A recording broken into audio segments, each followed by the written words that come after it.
আপনাদের সাথে এখন যেটা শেয়ার করব এটা নতুন মায়েদের জন্য খুবই উপকারী একটা বিষয়। আমরা বাচ্চাদের প্যাম্পাস কেনার সময় অনেক সময় বুঝতে পারি না যে কি প্যাম্পাসটা কিনবো, কিভাবে কিনবো, কি দেখে কিনতে হয়। এটা আমরা অনেকেই বুঝি না। তো থাই হ্যাপি ন্যাপকিন আমার কাছে এটাই অনেক ভালো লাগে। থাইয়ের চেয়ে আমার কাছে মনে হয় এটা একটু লং টাইম সার্ভিসটা ভালো দেয়, সেজন্য আমি এটাই কিনি সব সময়। তো আমি এখন দেখাবো যে কি দেখে কিনবেন আপনার বাচ্চার জন্য প্যাম্পার্স। এখানে অনেক সাইজেরই আছে। তো আপনারা ছোট সাইজ হলে ছোট সাইজ, বড় সাইজ হলে বড় সাইজ কিনতে পারবেন। তো এখানে এই যে দেখুন, এখানে এস লেখা মানে স্মল সাইজ। আর 4 থেকে 8 কেজি ওজনের বাচ্চাদের জন্য হচ্ছে এই প্যাম্পাসটা। হ্যাঁ, এটা 5 পিস থাকে ভিতরে। তো আপনার প্যাম্পাস কেনার আগে অবশ্যই জানতে হবে যে আপনার বাচ্চার বয়স এবং কেজি কত। 4 থেকে 8 কেজি ওজনের বাচ্চারাই এটা পড়তে পারবে। 8 কেজি ওজনের বেশি হলে এই প্যাম্পাসটা তাদের জন্য না, তাদের জন্য আরেকটু বড় সাইজের হবে। তো আপনারা যারা নবজাতক তাদের জন্য আবার আলাদা আরেকটা প্যাম্পাস আছে, ওটা হচ্ছে গিয়ে 0 সাইজ থেকে শুরু হয়। তো দেখুন, এটা খোলার নিয়মও এখানে দেওয়া আছে।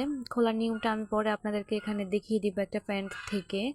আর এখানে এই যে সাইজ বলেছিলাম আমি, এখানে স্মল মানে এস এর পরেও এল, এম, এক্সএল, ডাবল এক্সএল আছে। যেমন ওটা হচ্ছে 9 থেকে 14 কেজি, 7 থেকে 12 কেজি, 12 থেকে 17 কেজি এবং 17 থেকে 25 কেজি পর্যন্ত প্যাম্পাস আপনারা বাচ্চাদেরকে পরাতে পারবেন। এখানে সাইজগুলো দেখে নিয়েছেন। তো প্যাম্পাস কেনার আগে অবশ্যই আপনার বাচ্চার ওজনটা জানতে হবে, ওজন দেখে কিনবেন। আর এখানে গায়ের রেট 140 টাকা লেখা আছে।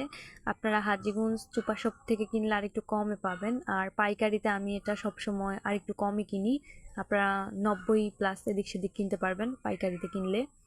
তো এই আমি দেখিয়ে দিব আপনাদেরকে একটা প্যান্ট থেকে যে কিভাবে এটা খুলতে হয় বা এটা কতক্ষণ রাখতে হয়, তারপরে খুলে ফেলতে হয়। এখানে সব নিয়ম কানুন দেওয়া আছে। আমার কাছে এই প্যাম্পাসটা অনেক বেশি ভালো লাগে এবং আমি এটাই সবসময় ব্যবহার করে থাকি। এটার মধ্যে বলেছিলাম 5 পিসই থাকে। এই যে একটা প্যান্ট নিলাম আমি দেখিয়ে দিব এখন যে কিভাবে খুলতে হয়। এই যে দুইটা সাইডে কাটা কাটা দাগ দেখতেছেন, এগুলা টান দিলেই অনেক সুন্দরভাবে খুলে যায়। তো বাচ্চা যখন অতিরিক্ত প্রস্রাব বা পায়খানা করে দিবে তখন আপনার এটা খুলে যেভাবে ছিঁড়ে নিলেই এটা খুলে যাবে, তখন খুলতে আর অসুবিধা হবে না। আর অবশ্যই বাচ্চা যখন আপনার পটি করবে তখন এটা আর ব্যবহার করা যাবে না। এটা শুধুমাত্র বাচ্চার প্রস্রাবের জন্যই ব্যবহার করা হয়। এটা রাবার সিস্টেম, কোনো সমস্যা হয় না।